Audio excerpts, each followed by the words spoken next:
Hari igihe wibaza uti u Rwanda rwabagaho rute mbere y'amashuri ya kizungu, mbere y'amakarita y'imipaka, mbere y'amatora na repubulika n'itegeko nshinga. Hari igihe igihugu cyayoborwaga n'ijwi rimwe, ijwi ry'umwami, ijwi ryafatwaga nk'inkingi y'ubumwe, ijwi ryemezaga intambara n'amahoro, ijwi ryashoboraga kubaka cyangwa gusenya amateka.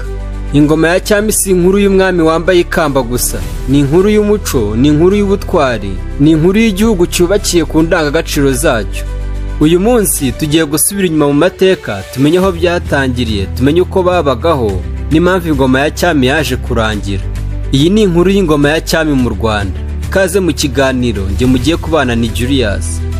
Amateka agaragaza ko ubwami bw'u Rwanda bwari buyobowe n'abami bakomoka mu muryango w'Abanyiginya. Mu bami b'ingenzi cyane harimo Ruganzu wa kabiri Ndoli, umwami wagaruye u Rwanda nyuma y'igihe cy'imvururu, ararwubaka araruhuza. Kigeli wa kane Rwabugiri, umwami waguye imbibi z'u Rwanda, ashyiraho imiyoborere ikomeye, igihugu agihereza imbaraga kurushaho. Ubwami bw'u Rwanda bwari bugizwe n'inkingi eshatu: ubutaka, inka, ingabo. Umwami ntiyari umuyobozi gusa, yari nk'ikimenyetso cy'ubumwe bw'igihugu. Ingoma ya cyami yari ifite inzego zitandukanye, harimo abiru. Abiru bari abarinzi b'imigenzo n'amabanga y'ibwami. Abatware bayoboraga abaturage n'uturere. Ingabo zarindaga igihugu n'ubusugire bwacyo kandi zigatuma cyaguka. Ikindi hari itorero ryigisha ubupfura, ubumwe n'indangagaciro. Hari imihango yakomezaga umuco, hari amategeko gakondo yubahirizwaga. U Rwanda rwari igihugu gifite gahunda mbere y'uko abazungu baza. Mu 1897 Abadage binjiye mu Rwanda. Nyuma y'intambara ya mbere y'isi, Ababiligi bafata ubuyobozi mu 1916. Abakoloni bahinduye byinshi, bagabanyije ububasha bw'umwami, bashyiraho amakarita y'amoko, bahindura imiyoborere gakondo. Ubwami butangira gucika intege gahoro gahoro. Mu gihe cy'impinduka zikomeye hagaragaye umwami w'ingenzi cyane, Mutara wa gatatu Rwabugiri. Yagize uruhare rukomeye mu guharanira ubwigenge no mu kuvugurura igihugu. Nyuma y'umwami Mutara wa gatatu Rudahigwa, haje Kigeli wa gatanu Ndahindurwa, umwami wa nyuma w'u Rwanda. Mu 1961 habayeho referandumu, abaturage batora gukuraho ubwami. Mu 1962 u Rwanda rubona ubwigenge, ruba repubulika. Aha niho ingoma ya cyami yarangiriye ku mugaragaro. Nubwo ubwami bwakuweho, umuco wabwo uracyariho, ugaragarira mu ndirimbo z'itorero, mu birango by'igihugu, mu ndangagaciro z'ubupfura n'ubumwe, mu mateka yigishwa mu mashuri. Ingoma ya cyami yasize isomo rikomeye, igihugu gishingira ku bumwe, ku buyobozi n'umuco wacyo. Ngaho munyemerere tugaruke ku mibereho y'abaturage mu gihe cy'ubwami, ndetse tunagaruke ku miyoborere y'igihugu, tumenye inshingano z'abatware ndetse n'abategetsi. Ikaze mu kiganiro.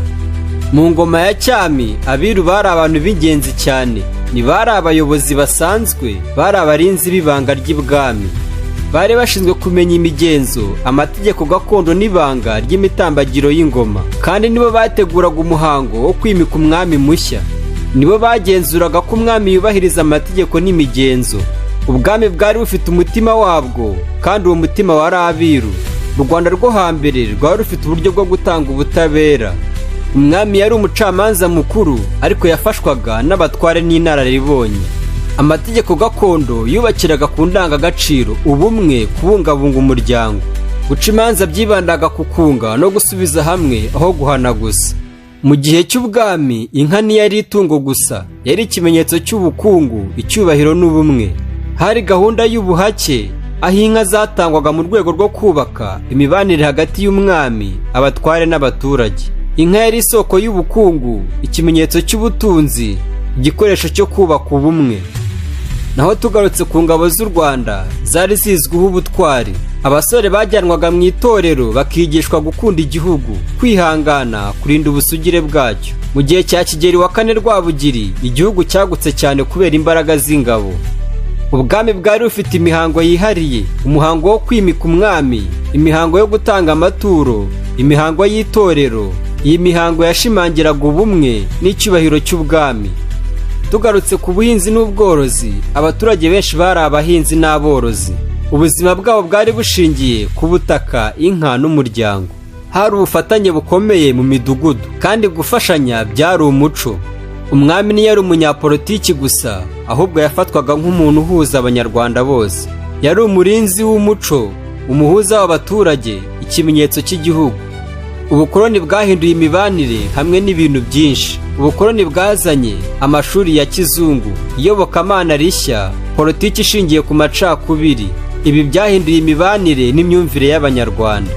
Mu 1959 habaye impinduramatwara yahinduye amateka y'igihugu. Hagaragaye imvururu n'impinduka zikomeye zagejeje kuri referandumu yo mu 1961. Havanyweho ubwami. Isomo rikomeye riva ku ngoma ya cyami ni uko ingoma ya cyami twigisha ko igihugu kigira imbaraga iyo gifite ubumwe, umuco, kandi umuco ugira uruhare rukomeye mu kubaka igihugu. Impinduka zishobora kuza ariko amateka agahoraho. Amateka si ayo kuririmba gusa, nayo kwigiraho no gukoresha mu kubaka ejo hazaza. Tugana ku musozo w'ikiganiro, amateka si amagambo gusa yanditswe mu bitabo, ahubwo n'indorerwamo itwereka aho tuvuye kugira ngo tumenye aho tujya. Ingoma ya cyami mu Rwanda cyari igihe cyubakiye ku muco, ku butwari no ku buyobozi bwari bushingiye ku muco n'indangagaciro. Ingoma ya cyami yagize ibyiza n'ibibazo byayo. Yubatse igihugu, igira ibihe by'impinduka bikomeye, ariko ukuri guhari ni uko u Rwanda rwari igihugu mbere y'uko ubukoloni buza. Rwari rufite imiyoborere, rwari rufite umuco n'indangagaciro. Uyu munsi turi muri repubulika, ariko amategeko aracyadutoza isomo. Ubumwe niwo musingi w'igihugu gikomeye. Niba wakunze iki kiganiro, kanda subscribe, like, share na comment, maze dukomeze dusubire inyuma mu mateka yacu, kuko igihugu kitazi aho cyavuye kigira ikibazo cyo kumenya aho kijya. Njye mwabanye mu kiganiro ni Julius. Uburame, ubugingo, amafaranga bibandebera icyoroshye. Ndabashimiye.